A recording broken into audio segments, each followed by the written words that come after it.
दाऊद का पुत्र सुलेमान राज्य में स्थिर हो गया और उसका परमेश्वर यहोवा उसके संग रहा और उसको बहुत ही बढ़ाता गया। सुलेमान ने सारे इज़राइल से अर्थात सहस्त्रपतियों, शतपतियों, न्यायियों और इज़राइल के सब प्रधानों से, जो पितरों के घरानों के मुख्य पुरुष थे, बातें की। तब सुलेमान पूरी मंडली समेत गिबोन के ऊंचे स्थान पर गया, क्योंकि परमेश्वर का मिलाप वाला तंबू जिसे यहोवा के दास मूसा ने जंगल में बनाया था वह वहीं पर था। परंतु परमेश्वर के संदूक को दाऊद किर्यत यरीम से उस स्थान पर ले गया जिसे उसने उसके लिए तैयार किया था। उसने तो उसके लिए यरूशलेम में एक तंबू खड़ा कराया था, पर पीतल की 2 वेदियां ऊरी के पुत्र बसलेल, जो हूर का पोता था, बनाई थी। वह गिबोन में यहोवा के निवास के सामने थी। इसलिए सुलेमान मंडली समेत उसके पास गया। सुलेमान ने वहीं उस पीतल की वेदी के पास जाकर, जो यहोवा के सामने मिलाप वाले तंबू के पास थी, उस पर 1000 होम बलि चढ़ाए। उसी रात को परमेश्वर ने सुलेमान को दर्शन देकर उससे कहा, जो कुछ तू चाहे कि मैं तुझे दूं वह मांग। सुलेमान ने परमेश्वर से कहा, तू मेरे पिता दाऊद पर बड़ी करुणा करता है और मुझको उसके स्थान पर राजा बनाया है। अब हे यहोवा परमेश्वर, जो वचन तूने मेरे पिता दाऊद को दिया था वह पूरा हो। तूने तो मुझे ऐसी प्रजा का राजा बनाया है जो भूमि की धूल के किनकों के समान बहुत है। अब मुझे ऐसी बुद्धि और ज्ञान दे कि मैं इस प्रजा के सामने अंदर बाहर आना जाना कर सकूं, क्योंकि कौन ऐसा है कि तेरी इतनी बड़ी प्रजा का न्याय कर सके। परमेश्वर सुलेमान से कहा, तेरी जो ऐसी इच्छा हुई, अर्थात तूने ना तो धन संपत्ति मांगी है, ना ऐश्वर्य, और ना अपने बैरियों का प्राण, और ना अपनी दीर्घ आयु मांगी, केवल बुद्धि और ज्ञान का वर मांगा है, जिससे तू मेरी प्रजा का, जिसके ऊपर मैंने तुझे राजा नियुक्त किया है, न्याय कर सके। इस कारण बुद्धि और ज्ञान तुझे दिया जाता है। मैं तुझे इतना धन संपत्ति और ऐश्वर्य भी दूंगा जितना ना तो तुझसे पहले किसी राजा को मिला और ना तेरे बाद किसी राजा को मिलेगा। तब सुलेमान गिबोन के ऊंचे स्थान से, अर्थात मिलाप वाले तंबू के सामने से यरूशलेम को आया और वहां इज़राइल पर राज करने लगा। फिर सुलेमान ने रथ और सवार इकट्ठा कर लिए और उसके 1400 रथ और बाहर 12,000 सवार थे, और उनको अपने रथों के नगर में और यरूशलेम में राजा के पास ठहरा रखा। राजा ने ऐसा किया कि यरूशलेम में सोने चांदी का मूल्य बहुतायत के कारण पत्थरों का सा और देवदारू का मूल्य नीचे के देश के गूलरों का सा बन गया। जो घोड़े सुलेमान रखता था वे मिस्र से आते थे, और राजा के व्यापारी उन्हें झुंड के झुंड ठहराए हुए दाम पर लिया करते थे। एक रथ 600 शकेल चांदी पर और एक घोड़ा 150 शकेल पर मिस्र से आता था, और इसी दाम पर वे हित्तियों के सब राजाओं और आराम के राजाओं के लिए उन्हीं के द्वारा लाया करते थे। अब सुलेमान ने यहोवा के नाम का एक भवन और अपना राजभवन बनाने का विचार किया। इसलिए सुलेमान ने 70,000 बोझ ढोने वाले और 80,000 पहाड़ से पत्थर काटने वाले और वृक्ष काटने वाले, और इन पर 3,600 मुखिया गिनती करके ठहराए। तब सुलेमान ने सोर के राजा हुराम के पास कहला भेजा, जैसा तूने मेरे पिता दाऊद से बर्ताव किया, अर्थात उसके रहने का भवन बनाने को देवदारू भेजे थे, वैसे ही अब मुझे से भी बर्ताव कर। देख, मैं अपने परमेश्वर यहोवा के नाम का एक भवन बनाने पर हूँ कि उसके लिए पवित्र करूँ और उसके सम्मुख सुगंधित धूप जलाऊं, और नित्य भेंट की रोटी उसमें रखी जाए, और प्रतिदिन सवेरे और सांझ को और विश्राम और नए चांद के दिनों में और हमारे परमेश्वर यहोवा के सब नियत पर्वों में होम बलि चढ़ाई जाए। इज़राइल के लिए ऐसी ही सदा की विधि है। जो भवन में बनाने पर हूँ वह महान होगा, क्योंकि हमारा परमेश्वर सब देवताओं में महान है। परंतु किसी में इतनी शक्ति है कि उसके लिए भवन बनाए, वह तो स्वर्ग में वरन सबसे ऊंचे स्वर्ग में भी नहीं रह समाता।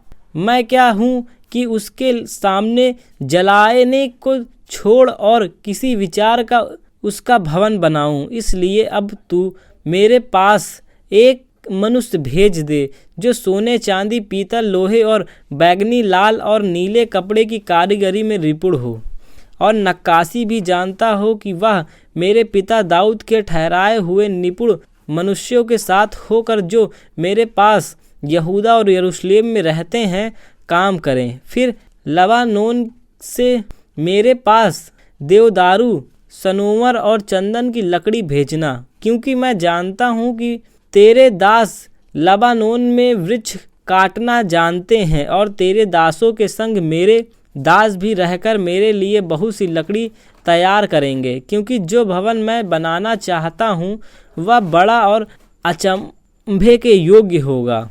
तेरे दास जो लकड़ी काटने और उनको मैं 20,000 कोर कूटा हुआ गेहूँ, 20,000 कोर जौ और 20,000 बत दाख मधु और 20,000 बत तेल दूंगा। तब सोर के राजा हुराम ने चिट्ठी लिखकर सुलेमान के पास भेजी। यहोवा अपनी प्रजा से प्रेम रखता है, इससे उसने मुझे उनका राजा कर दिया। फिर हुराम ने यह भी लिखा, धन्य है इज़राइल का परमेश्वर यहोवा, जो आकाश और पृथ्वी का सृजनहार है, और उसने दाऊद राजा को यह बुद्धिमान और चतुर और समझदार पुत्र दिया, ताकि वह यहोवा का एक भवन और अपना राजभवन भी बनाए। इसलिए अब मैं एक बुद्धिमान और समझदार को अर्थात हुराम अबी को भेजता हूँ, जो एक दानवंशी स्त्री का बेटा है और उसका पिता सोर का था। वह सोने, चांदी, पीतल, लोहे, पत्थर, लकड़ी, बैंगनी और नीले और लाल और सूक्ष्म सन के कपड़े का काम और सब प्रकार पर नक्काशी जानता और सब भांति की कारीगरी बना सकता है। इसलिए तेरे चतुर मनुष्य के संग और मेरे प्रभु तेरे पिता दाऊद के चतुर मनुष्य के संग उसको भी काम मिले। मेरे प्रभु ने जो गेहूं और जौ, तेल और दाख मधु भेजने को चर्चा की है, उसे अपने दास के पास भिजवा दे, और हम लोग जितनी लकड़ी का मुझे प्रयोजन हो उतनी लबानोन पर से काटेंगे और बेड़े बनवा कर समुद्र के मार्ग से यफा को पहुँचाएंगे, और तू उसे यरूशलेम को ले जाना। तब सुलेमान ने इज़राइल के देश के सब परदेशियों की गिनती ली। यह गिनती के बाद हुई जो उसके पिता दाऊद ने ली थी, और वे 1,53,600 पुरुष निकले। उनमें से उतने 70,000 बोझ ढोने वाले, 80,000 पहाड़ और पर पत्थर काटने वाले और वृक्ष काटने वाले, और 3,600 उन लोग से काम कराने वाले मुखिया नियुक्त किए। तब सुलेमान ने यरूशलेम में मुर्रियाह नामक पहाड़ पर उसी स्थान में यहोवा का भवन बनाना आरंभ किया, जिसे उसके पिता दाऊद ने दर्शन पाकर यबूसी ओनान के खलिहान में तैयार किया था। उसने अपने राज के चौथे वर्ष के दूसरे महीने के दूसरे दिन को निर्माण कार्य आरंभ किया। परमेश्वर का जो भवन सुलेमान ने बनाया उसका नींव इस प्रकार है, अर्थात उसकी लंबाई प्राचीन काल के नाप के अनुसार 60 हाथ और उसकी चौड़ाई 20 हाथ की थी। भवन के सामने के ओसारे की लंबाई तो भवन की चौड़ाई के बराबर 20 हाथ की और ऊंचाई 120 हाथ की थी। सुलेमान ने उसको भीतर से चोखे सोने से मढ़वाया। भवन के मुख्य भाग की छत उसने सनोवर की लकड़ी से पटवाई और उसको अच्छे सोने से मढ़वाया, और उस पर खजूर के वृक्ष की और शकलों की नक्काशी कराई। फिर शोभा देने के लिए उसने भवन में मणि जड़वाए। यह सोना परवेम का था।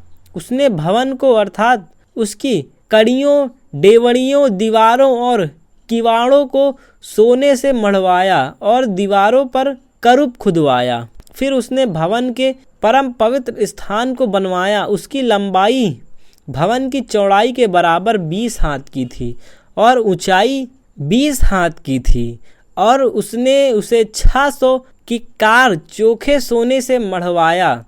सोने की कीलों का तौल 50 शकेल था। उसने अटारियों को भी सोने से मढ़वाया। फिर भवन के परम पवित्र स्थान में उसने नक्काशी के काम के 2 करूब बनवाए और वे सोने से मढ़वाए गए।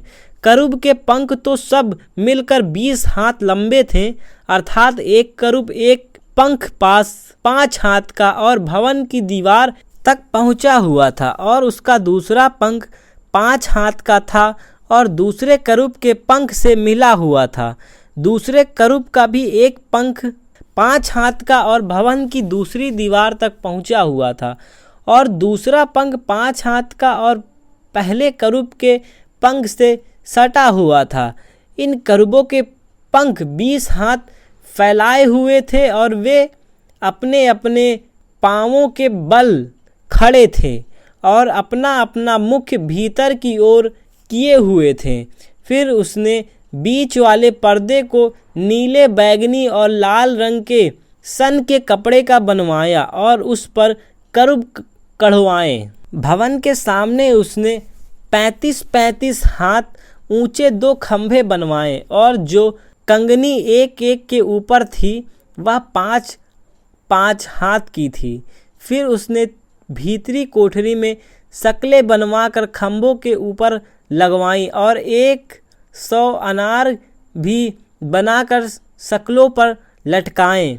उसने इन खंभों को मंदिर के सामने एक उसकी दाहिनी ओर और एक बाईं ओर खड़ा कराया, और दाहिनी खंभे का नाम याकीन और बाएं खंभे का नाम बोआज रखा। फिर उसने पीतल की एक वेदी बनाई और उसकी लंबाई और चौड़ाई 20 हाथ की, ऊंचाई 10 हाथ की थी। फिर उसने ढाले हुए एक हॉन्ड बनवाया जो एक किनारे से दूसरे किनारे तक 10 हाथ तक चौड़ा था। उसका आकार गोल था और उसकी ऊंचाई 5 हाथ की, और उसके चारों ओर का एक घेर 30 हाथ के नाप का था। उसके नीचे उसके चारों ओर एक एक में 10 हाथ बैल की प्रतिमाएं बनवाई थीं जो हॉन्ड को घेरे थीं। जब वह ढाला गया तब ये बैल भी 2 पंक्तियों में ढाली गईं। वह 12 बने हुए बैलों पर रखा गया, जिसमें से 3 उत्तर, 3 पश्चिम, 3 दक्षिण,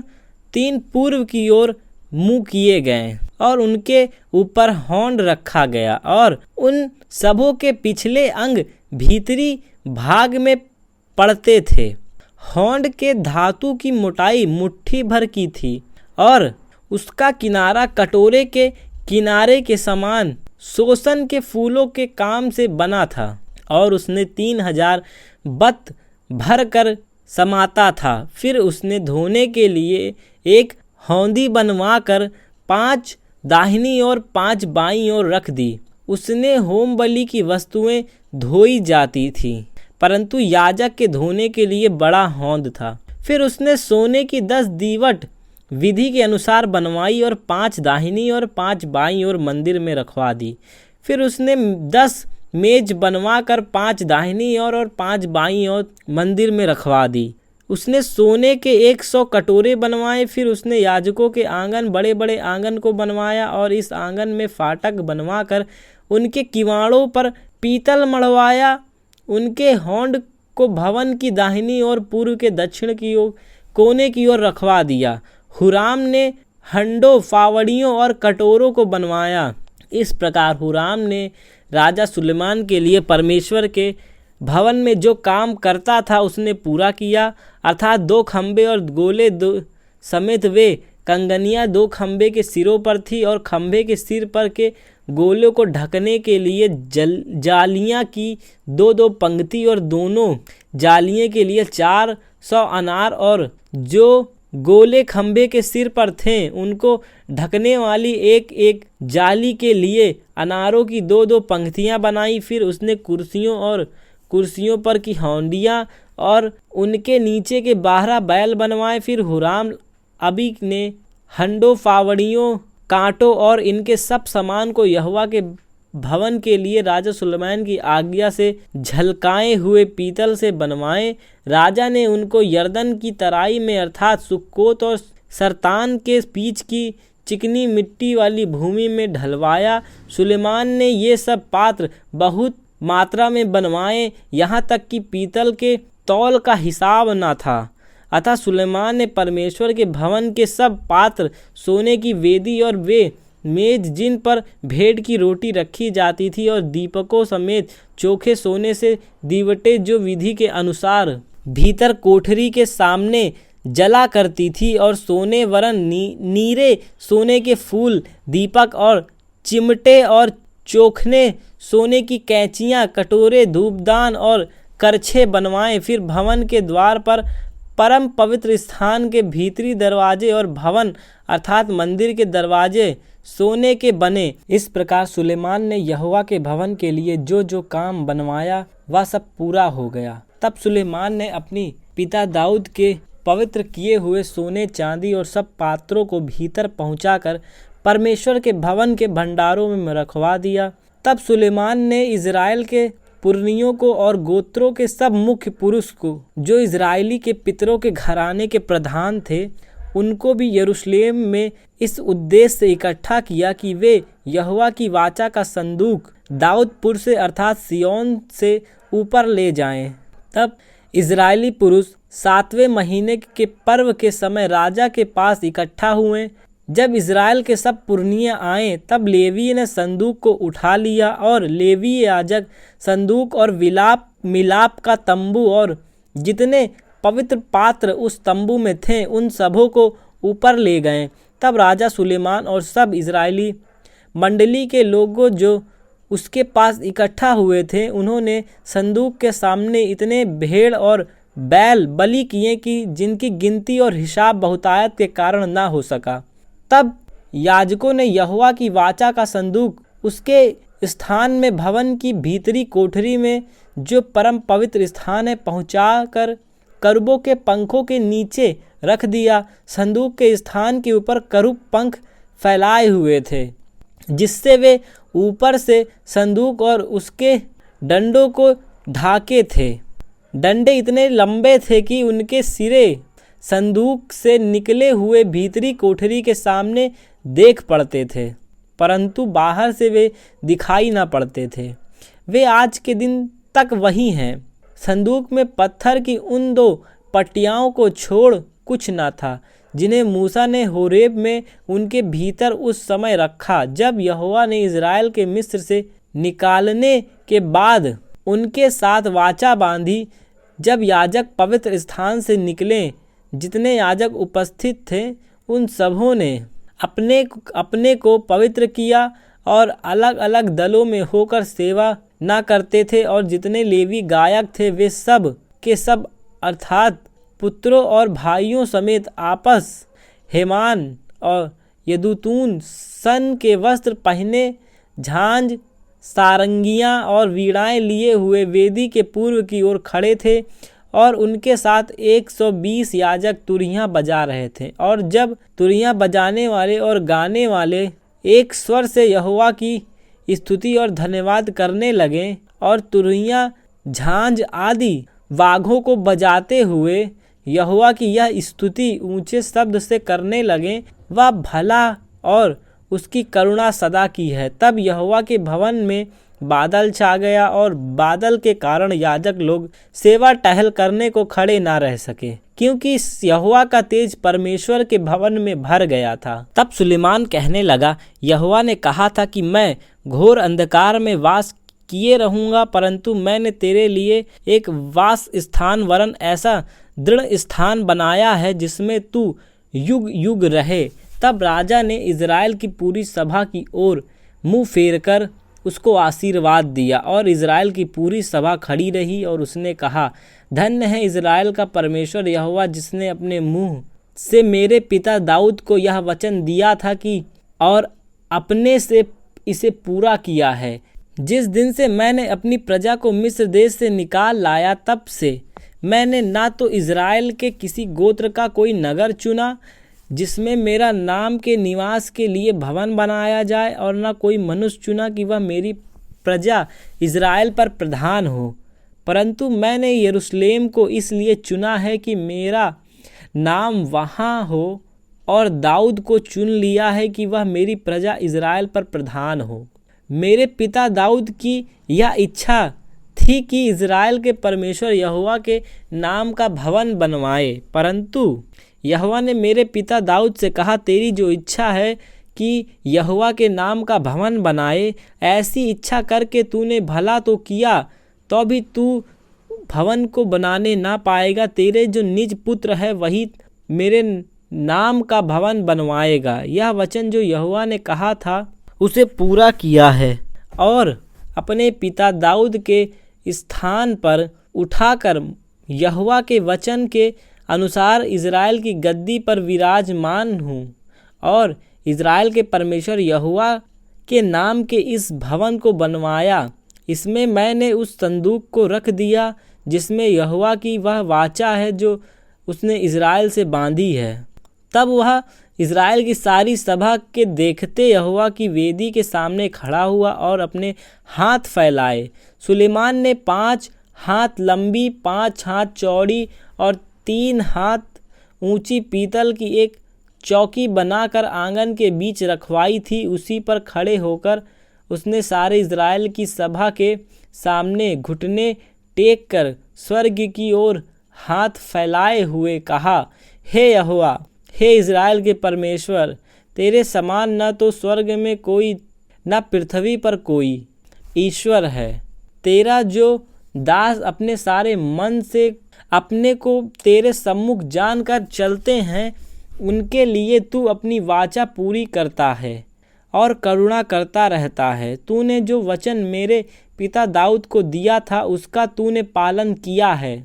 जैसा तूने अपने मुंह से कहा था वैसा ही अपने हाथ से उनको हमारी आंखों के सामने किया, पूरा भी किया है।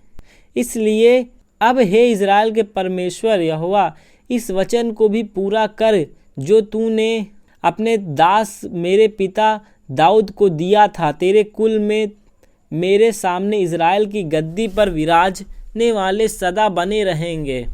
यहाँ तो किसी जैसे तू अपने को मेरे सम्मुख जानकर चलता रहा, वैसे ही तेरे वंश के लोग अपने चाल चलन में ऐसी चौकसी करें कि मेरी व्यवस्था पर चलें।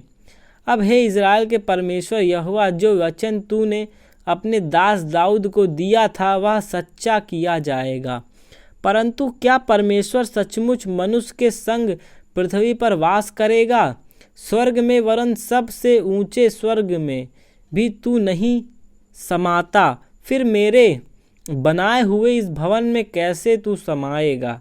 तो भी हे मेरे परमेश्वर यहोवा, अपने दास की प्रार्थना और गिड़गिड़ाहट की ओर ध्यान दे और मेरी पुकार और प्रार्थना सुन जो मैं तेरे सामने कर रहा हूँ। यह है कि तेरी आंखें इस भवन की ओर अर्थात इसी स्थान की ओर जिसके विषय तूने कहा है कि मैं उसमें अपना नाम रखूँगा, रात दिन खुली रहे।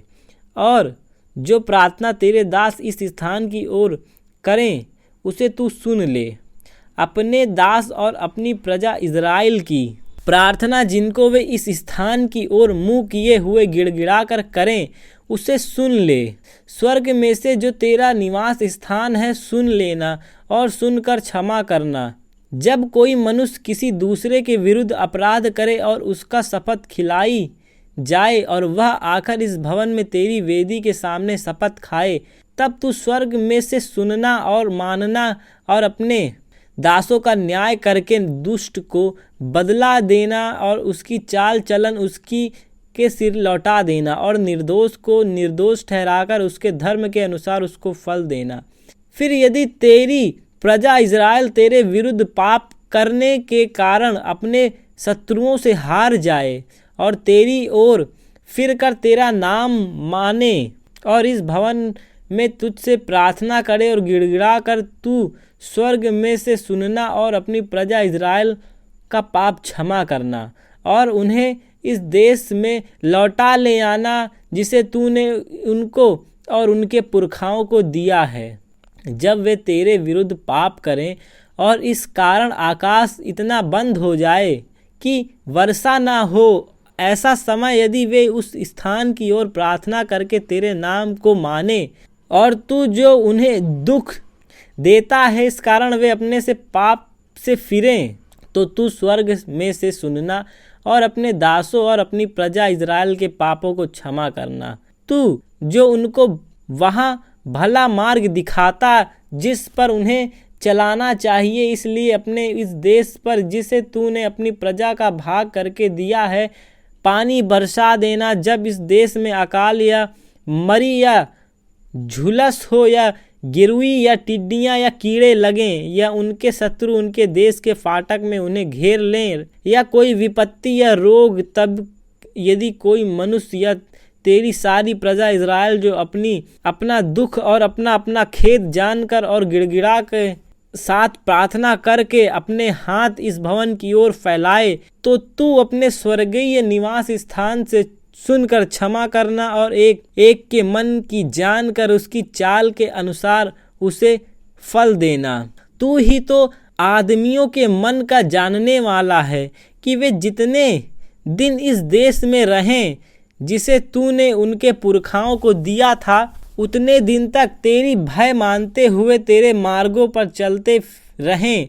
फिर परदेसी भी जो तेरी प्रजा इज़राइल का ना हो, जब वह तेरे बाड़े नाम और बलवंत हाथ और बढ़ाई हुई भुजा के कारण दूर देश से आएं और आकर इस भवन की ओर मुँह किए हुए प्रार्थना करें, तब तू अपने स्वर्गीय निवास स्थान में से सुने और जिससे बात के लिए ऐसी परदेसी तुझे पुकारे उसके अनुसार करना, जिससे पृथ्वी के सब लोगों के लोग तेरे नाम जानकर तेरी प्रजा इज़राइल के सामने तेरा भय माने और निश्चय जाने कि यह भवन जो मैंने बनाया है वह तेरा ही कहलाता है। जब तेरी प्रजा के लोग जहाँ कहीं तू उन्हें भेजे वह अपने शत्रुओं से लड़ाई करने को निकल जाएं और इस नगर की ओर जिसे तूने चुना है और इस भवन की ओर जिसे मैंने तेरे नाम का बनाया है मुँह किए हुए तुझसे प्रार्थना करें, तब तू स्वर्ग में से उनकी प्रार्थना और गिड़गिड़ाहट सुनना और उनका न्याय करना। निष्पाप तो कोई मनुष्य नहीं है, यदि वे भी तेरे विरुद्ध पाप करें और तू उन पर कोप करके उन्हें शत्रुओं के हाथ से छुड़ा दे और वे अपने बंदी बनाकर किसी देश को चाहे वह दूर हो चाहे निकट ले जाएं, तो यदि वे बंधुआई के देश में सोच विचार करें और फिर कर अपने बंदी बनाने वाले के देश में तुझसे गिड़गिड़ा कर कहें, हमने पाप किया और कुटिलता और दुष्टता की है, इसलिए यदि वे अपनी बंधुआई के देश में जहाँ वे उन्हें बंदी बनाकर ले गए हों अपने पूरे मन और सारे जीव से तेरी ओर फिरें और अपने इस देश की ओर जो तूने उनके पुरखाओं को दिया था और इस नगर की ओर जिसे तूने चुना है और इस भवन की ओर जिसे मैंने तेरे नाम का बनाया है मुँह किए हुए तुझसे प्रार्थना करें, तो तू अपने स्वर्गीय निवास स्थान से उनकी प्रार्थना और गिड़गिड़ाहट सुनना और उनका न्याय करना और जो पाप तेरी प्रजा के लोग तेरे विरुद्ध करें उन्हें क्षमा करना। हे मेरे परमेश्वर, जो प्रार्थना इस स्थान में की जाए उसकी ओर अपनी आंखें खोले रह और अपने कान लगाए रह। अब हे यहोवा परमेश्वर, उठकर अपने सामर्थ्य के संदूक समेत अपने विश्राम स्थान में आ। हे यहोवा परमेश्वर, तेरे याजक उदार रूपी वस्त्र पहने रहें और तेरे भक्त लोग भलाई के कारण आनंद करते रहें। हे यहोवा परमेश्वर, अपने अभिषिक्त की प्रार्थना को अनसुनी ना कर। तू अपने दास दाऊद पर की गई करुणा के काम स्मरण रख।